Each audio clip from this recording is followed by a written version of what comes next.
It's Thursday, and that means it's time for our home segment. And this week we are talking about kitchen counter surfaces. I love kitchens. Joining us, as always, is Nicole White from the One Team at William Raveis Real Estate. And you just finished yours. You redid the whole thing over. I'm living through you and the pictures you've been posting, kitchen reno. This was sort of our final week of it, and I thought that this is like the great debate when it comes to kitchens, because I think it can really set the tone for your counters. Because people never leave. That's where they are. They stay there. You can go sit down. I'm making dinner. They're like, no, we're going to stay in the kitchen. And again, it does more than just how's your coffee maker. Right. You know, it is. It's sort of the gathering spot. So I wanted to just sort of chat about them quickly, because in my house it was a great debate in terms of what we were going to do. Who is the biggest? Who were you debating the most with? I mean, my husband. Okay, so let's talk about that. Okay. Well, so the first one we're going to talk about is quartz. So this is sort of our low maintenance star.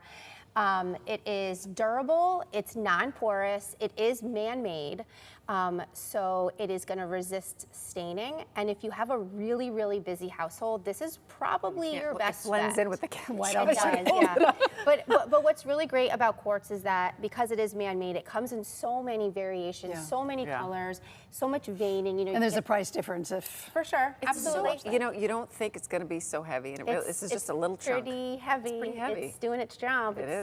You know, resisting the stains. I love that. Yeah. To me, that's worth it. It's huge. Again, if you have a really, really busy kitchen, this is like probably your best move. And price point wise? Probably a little bit more on the expensive side. Yeah. Okay. So the next one we have is granite, which is our classic beauty.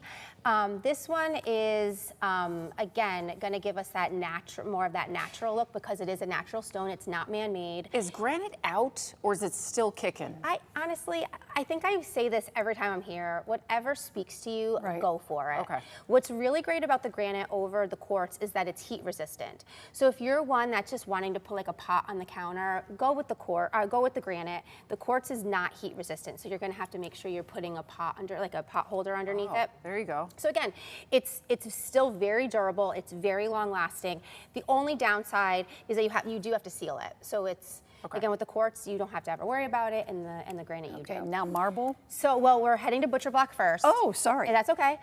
So this is again sort of like a fun little alternative. I had this in my first home because you can really just cut right on it. It's super easy. I was always afraid to do that. It's very inexpensive. I love it because what happens is if it does stain or you do get any rings, you just sand it down and then re-oil it. So it's really easy, really quick. And what's great too is again, you could like run to IKEA and get a slab and do it real easy on the weekend. So that's what we did. Okay, so the next one is marble. So this is our showstopper. I love marble. Did you put marble in your house? I did. Okay, good job. I did. She fancy. So what's really interesting is it was cheaper for me to go with the marble over the quartz. So really kind of like, don't feel like, oh my God, I would think it'd be the opposite. Again, that's why you should go talk to a professional, get some prices. And if you really do want a marble, there's obviously more expensive options, cheaper options. I will say I've had my marble installed now for probably a week, and I do already have like rings. So this is something that, again, if you're going to be a fanatic about it, probably not the best way to go. But what is nice though too is that you can at least revisit it every couple of years, have it refinished. And we have 20 seconds left for laminate. All right, laminate. So this is our budget hero. What's amazing about laminate is this is not your mother's laminate. It mimics stone, it can mimic wood. It is so friendly on your wallet. So if you're looking for just a little quick upgrade, a little bit on the cheaper side, but just for it to still look really, really nice, laminate is the way to go. Mid-century laminates. I love those. Yeah. Like a certain color, just wild stuff. Wild. Yeah. She's wild. I love it. She's wild. She's in the wild. All right, Nicole from the One Team at William Raveis Real Estate. Thank you as always. We love seeing you. Thank you. We'll see you guys next week. Yeah. Thank you.